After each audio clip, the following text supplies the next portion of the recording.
Lorsqu'un pape décède, un autre lui succède. Mais quel est le mode de désignation d'un pape? Comment se déroule le processus jusqu'à l'installation du nouveau souverain pontife? La réponse dans votre rendez-vous intelligent. Bienvenue dans Bon à savoir sur Congo 26 Télévision, la chaîne de l'unité nationale.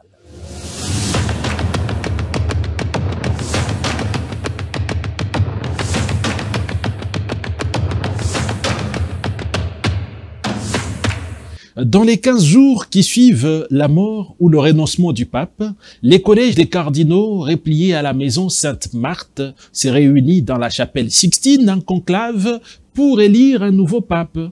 Le mot conclave, du latin cum clavis, qui signifie fermé à clé, fait référence à l'isolement complet des cardinaux électeurs pendant toute la durée de l'élection du pape, isolement requis depuis le XIIIe siècle.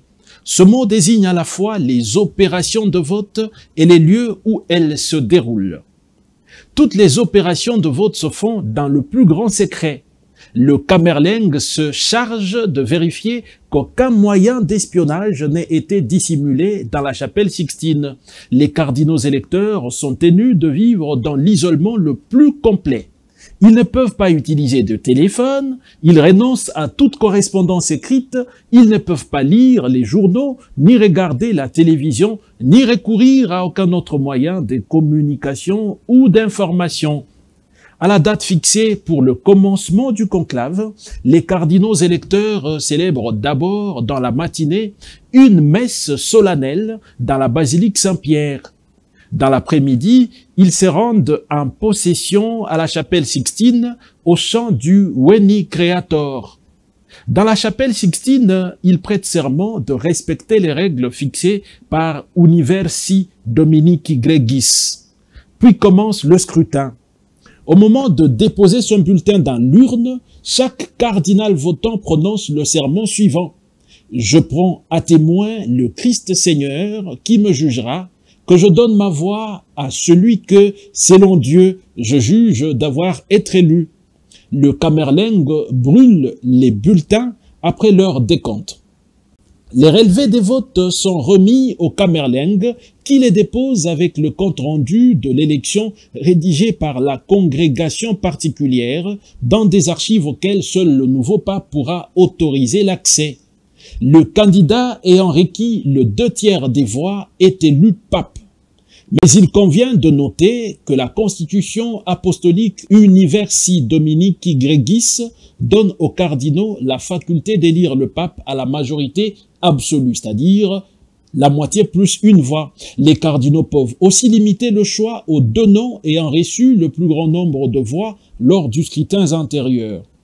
Avec ces dispositions, l'élection passe plus vite.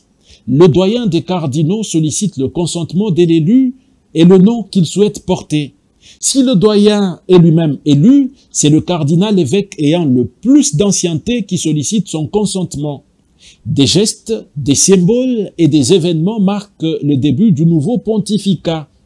En premier lieu, le pape revêt les vêtements blancs, couleur héritée du pape Pie V au XVIIe siècle.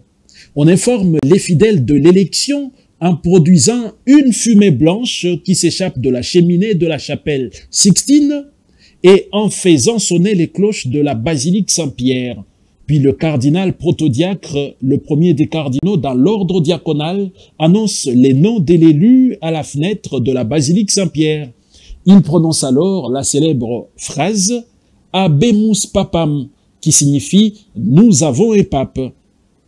Le nouveau pape se présente par la suite à la foule et donne sa première bénédiction Urbi et Orbi, fameuse bénédiction donnée sur la ville de Rome et sur le monde entier qu'on reçoit également le jour de Noël et le jour de Pâques.